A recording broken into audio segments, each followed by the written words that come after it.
गोपीचंद पडळकर यांच्या निषेधार्थ सांगलीमध्ये खरं तर उद्या मोर्चाचं आयोजन करण्यात आलं। राष्ट्रवादीचा उद्या सांगलीत राज्यस्तरीय मोर्चा होणार आहे। जयंत पाटील यांच्या संबंधित वक्तव्याचा निषेध नोंदवण्यात येईल।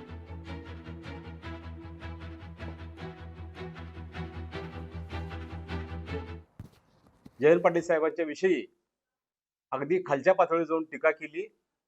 हे त्या पक्षातील लोकांना पण आवडलं नाही, त्या समाजातील लोकांना पण आवडलं नाही आणि ह्या महाराष्ट्राला पण आवडलेलं नाही।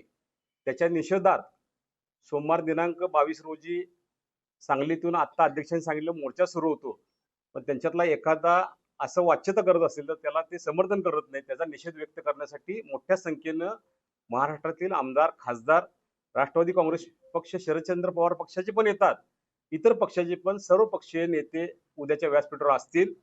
या जिल्ह्याचा विचार जपण्यासाठी राज्यामध्ये आणि देशामध्ये काम करतायत ते सगळे नेते मंडळी आणि राज्यातले अनेक खासदार आणि आमदार या मोर्चासाठी येत आहेत।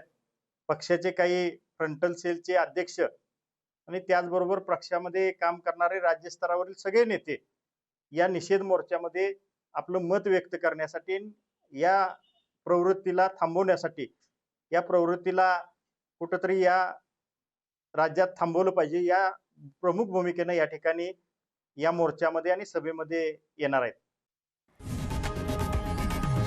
लोकशाही मराठी ऐका, पहा, जागरूक रहा।